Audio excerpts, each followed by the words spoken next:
Good morning class से। आज आपका नया चैप्टर स्टार्ट करना है, chapter 5 coal and petroleum. In our everyday life we use a large number of minerals for our basic needs. Some of these minerals are found in nature where some are man-made. Air, soil, water, sunlight, coal, petroleum, natural gas and minerals are obtained from nature, so they are called natural resources. On the other hand, plastic, synthetic fiber, paints, drugs, explosives, etc. are all man-made material. हम अपने जीवन में बहुत सारी चीज़ें देखते हैं और हमारे लिए बहुत सारे जो हैं अलग अलग तरह से हमारे लिए यूज़फुल होते हैं। उसमें से कुछ ऐसे होते हैं मटेरियल जो कि नेचर में पाए जाते हैं, कुछ ऐसे होते हैं जो मैन मेड होते हैं। नेचुरल रिसोर्स में जैसे air, water, soil, sunlight, petroleum, coal, natural gases, ये सब क्या हमारे नेचुरल रिसोर्स। वहीं plastic, synthetic fibre, paint, drugs, ये सब कहलाते हैं हमारे मैन मेड मटेरियल्स। जो नेचुरल रिसोर्स क्या होते हैं? सबसे पहले anything in the environment which can be use. इसका रिसोर्स कोई भी चीज़ें जो हमारी इन्वायरमेंट में अवेलेबल है, जो हमारे लिए जिसका हम प्रयोग करते हैं, जो हमारे लिए यूजफुल है, वो सारी चीज़ें हमारे रिसोर्स कहलाते हैं। All the natural resources can be classified into two groups. First है inexhaustible natural resource.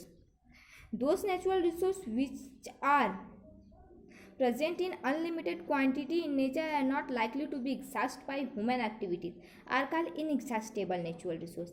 Inexhaustible natural resource, inexhaustible का मतलब भी होता है कि which cannot be used up completely.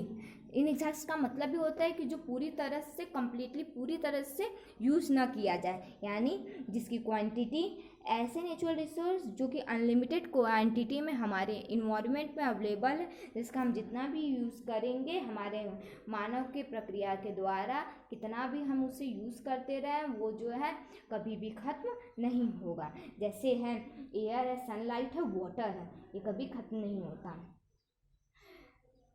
वहीं सेकेंड है हमारा एग्जॉस्टेबल नेचुरल रिसोर्स। एग्जॉस्टेबल का मतलब होता है something which can be used up completely.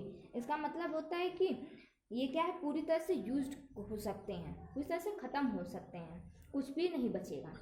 Those resources which are present in a limited quantity in nature and can be exhausted by human activity are called exhaustible natural resource. Exhaustible natural resource का मतलब भी होता है ऐसे natural resource जो कि limited quantity में, अपर्याप्त मात्रा में हमारे इन्वायरमेंट में अवेलेबल है, जो कि ह्यूमन एक्टिविटी के द्वारा ख़त्म हो सकते हैं, वो कहलाते हैं हमारे एक्सहॉस्टेबल नेचुरल रिसोर्स। जैसे एग्जांपल के लिए कोल है, पेट्रोलियम है, नेचुरल गैस है, मिनरल्स है, फॉरेस्ट है, वाइल्ड लाइफ है।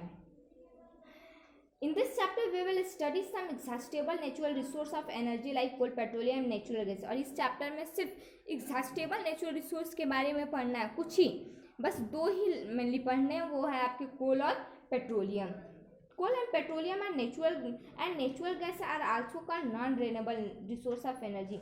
कोल, पेट्रोल और नेचुरल गैस, इसको नॉन रिन्यूएबल नेचुरल रिसोर्स भी कहते हैं। This is because when all the coal, petroleum, natural resource present under the earth will get used up, no more supply of this fuel will be available in the near future. इसे non renewable natural resource इसलिए कहते हैं क्योंकि इसे दोबारा replenish नहीं किया जा सकता। एक बार अगर ये हमारे इन्वायरमेंट से ख़त्म हो जाएंगे तो जल्दी ये बनते हैं, यानी कि आगे आने वाले फ्यूचर के लिए ये कुछ नहीं, ये बचेगा ही नहीं, क्योंकि ये जल्दी ये फॉसिल फ्यूल बनते नहीं हैं। Fossils are the remains of the prehistoric plant are animal buried under the earth millions of the years ago. Fossils, ये सब फॉसिल फ्यूल कहलाते हैं। और फॉसिल्स होता क्या है? लंबे अरसे तक जब पौधे या जानवर जब ज़मीन के अंदर दफन होते हैं तो वो बन जाते हैं फॉसिल्स, और ऐसे ही ईंधन कहलाते हैं, जो ईंधन के रूप में प्रयोग किए जाते हैं फॉसिल, वो कहलाते हैं फॉसिल फ्यूल।